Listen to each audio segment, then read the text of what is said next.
Tuhan bersamamu dan bersama rohmu. Inilah Injil suci menurut Lukas. Dimuliakanlah Tuhan. Dalam bulan yang ke-6, Allah mengutus malaikat Gabriel ke sebuah kota di Galilea bernama Nazaret kepada seorang perawan yang bertunangan dengan seorang bernama Yusuf dari keluarga Daud. Nama perawan itu Maria. Ketika masuk ke rumah Maria, malaikat itu berkata, "Salam hai engkau yang dikaruniai, Tuhan menyertai engkau." Maria terkejut mendengar perkataan itu, lalu bertanya di dalam hatinya, apakah arti salam itu? Kata malaikat itu kepadanya, "Jangan takut hai Maria, sebab engkau beroleh kasih karunia di hadapan Allah. Sesungguhnya engkau akan mengandung dan akan melahirkan seorang anak laki-laki, dan hendaklah engkau menamai dia Yesus. Ia akan menjadi besar dan akan disebut Anak Allah yang Maha Tinggi, dan Tuhan Allah akan mengaruniakan kepadanya tahta Daud bapa leluhurnya. Ia akan menjadi raja atas kaum keturunan Yakub sampai selama-lamanya, dan kerajaannya tidak akan berkesudahan." Kata Maria kepada malaikat itu, "Bagaimana hal itu mungkin terjadi karena aku tidak bersuami?" Jawab malaikat itu kepadanya, "Roh Kudus akan turun atasmu, dan kuasa Allah yang Maha Tinggi akan menaungi engkau. Sebab itu anak yang akan kau lahirkan itu akan disebut Kudus Anak Allah. Dan sesungguhnya Elisabet sanakmu itu, ia pun sedang mengandung seorang anak laki-laki pada hari tuanya. Dan inilah bulan yang ke-6 bagi dia yang disebut mandul itu. Sebab bagi Allah tidak ada yang mustahil." Maka kata Maria, "Sesungguhnya aku ini adalah hamba Tuhan. Terjadilah padaku menurut perkataanmu itu." Lalu malaikat itu meninggalkan dia.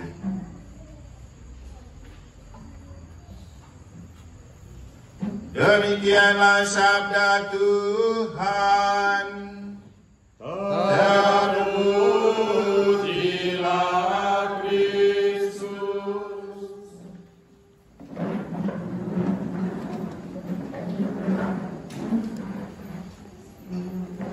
Para suster, Bapak Ibu Saudara-saudari, keluarga besar lingkungan Santa Maria Immaculata dan juga TK Maria Fatima yang saya kasihi dalam Tuhan. Waktu kita sinode, ada sebuah istilah yang sangat viral, itu ketika disampaikan oleh Romo Dr. Oktonaif. Apa yang kita miliki di Bali untuk membuat wisatawan itu tidak mengalami kekeringan rohani atau selalu punya daya pikat di Bali. Istilah itu disebut dengan titik magnetik. Hal yang membuat orang merasa punya daya pikat dan daya tarik dengan kita. Dalam konteks Hari Raya Santa Perawan Maria di Kanung Tanpa Noda, dengan kita merayakan misa di sini, jelas bagi kita kalau Maria punya titik magnetik, daya tarik dan daya pikat yang membuat kita bersatu dan bertemu untuk berdoa. Karena tentu kita tidak pernah membayangkan malam ini kita berjumpa di TK Maria Fatima untuk kita merayakan pesta pelindung Santa Maria Immaculata. Dan juga di sini kita bertemu sebagai satu keluarga dalam Maria, bersama keluarga lingkungan Santa Maria Immaculata, TK Maria Fatima, sehingga kita bisa lihat ada Ibu Untin, ada siapa lagi yang bukan anggota kelompok, tetapi mereka bersatu. Nah, inilah titik magnetik atau daya pikat dari Bunda Maria. Mungkin dengan perayaan ini juga kita diajak untuk coba melihat ke dalam diri dan lingkungan kita. Kira-kira titik magnetik yang kita punya untuk membuat orang berdaya pikat dengan kita itu apa? Nah, itulah yang coba kita maknai dari Bunda Maria dan bacaan-bacaan suci pada hari ini. Dan agar khotbahnya tidak sama dengan yang ada di gereja, takutnya nanti Pak Wardi, Pak Robert, dan beberapa teman yang ikut di gereja tadi menemukan hal yang sama, maka saya coba mencari titik magnetik lain dari apa yang telah kita dengar dari bacaan suci untuk kita maknai dalam rangka Pesta Pelindung Lingkungan. Di gereja tadi, kita coba melihat sisi dari ketika hidup kita itu berada dalam posisi keterkejutan, atau ketika kita menghadapi hal yang mengejutkan, hal yang bagi kita itu mustahil kita lakukan, atau yang menurut kita tidak mampu melakukan dan menghadapi itu, apa trik yang kita bisa bangun dengan belajar dari Bunda Maria? Ya, jawabannya, ketika kita dalam posisi mengejutkan, menghadapi hal yang bagi kita itu tidak mungkin kita bisa atasi dan hadapi, atau sesuatu yang bagi kita itu mustahil untuk kita lakukan, maka pakai prinsip Bunda Maria, Fiat voluntas tua, aku ini adalah hamba Tuhan, terjadilah padaku menurut kehendak-Mu.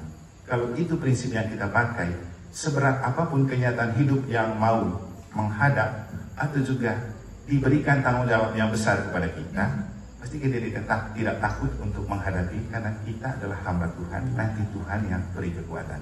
Yang paling penting, jangan memaksakan kehendak kita, tapi biarkan kehendak Allah yang terjadi. Ini sepintas khotbah di gereja tadi. Pada kesempatan ini saya coba mengajak kita untuk melihat hal ini.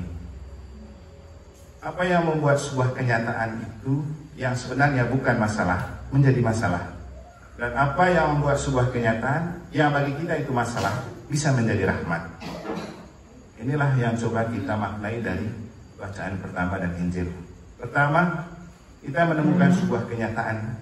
Adam dan Hawa itu diciptakan dan hidup di Taman Eden itu dengan telanjang.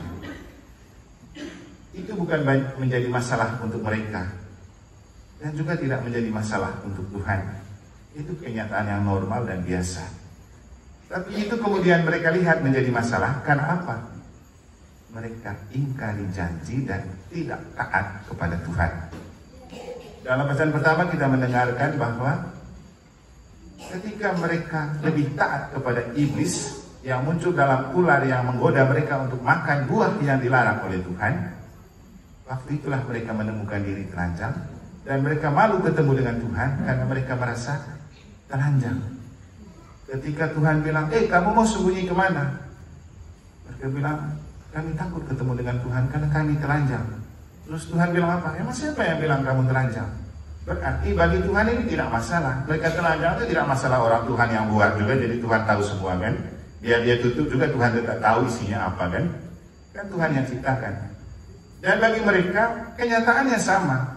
Sebelum mereka jatuh ke dalam dosa, mereka telanjang.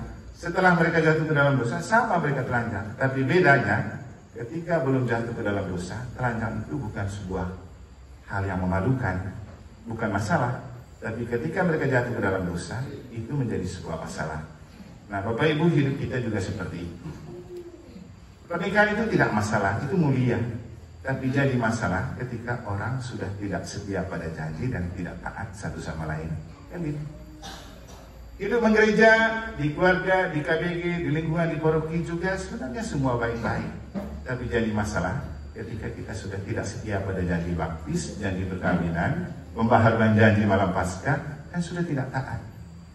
Jadi masalah itu terjadi ketika kita sudah tidak setia janji dan tidak taat. Bagaimana mengubah sebuah kenyataan yang bagi kita itu masalah, kemudian diubah menjadi rahmat? Dan itulah yang kita dapat pelajari dari Bunda Maria. Bagi Maria, ditawarkan untuk mengandung seorang anak dengan posisi dia tidak punya suami, itu kan masalah besar, bisa jadi skandal. Sehingga ketika malaikat Gabriel menawarkan untuk dia mengandungi dan melahirkan seorang anak, dia menolak. Saya tidak bisa, karena saya tidak punya suami. Bagaimana hal itu bisa terjadi? Jadi sebuah kenyataan yang bagi Maria ini masalah, tapi kemudian diubah menjadi rahmat ketika Bunda Maria berpasrah untuk taat. Dia taat kepada apa yang dikatakan malaikat. Ketika malaikat mengatakan, "Kau jangan takut Maria, engkau itu dikaruniai di hadapan Allah. Engkau akan mengandung dan melahirkan seorang laki-laki dan engkau menamai dia Yesus." karena dia itu anak Allah. Ini kata-kata yang diungkapkan malaikat, yang didengar, dan Maria turut. Kalau dia bilang, ya sudahlah, aku ini hamba Tuhan, biarlah apa yang kau katakan itu terjadi padaku. Maka kesimpulannya, untuk mengubah sebuah kenyataan yang bagi kita dan bagi orang itu masalah, lalu diubah menjadi rahmat, maka harus terbuka kepada apa yang Tuhan bilang. Harus taat kepada apa yang Tuhan bilang.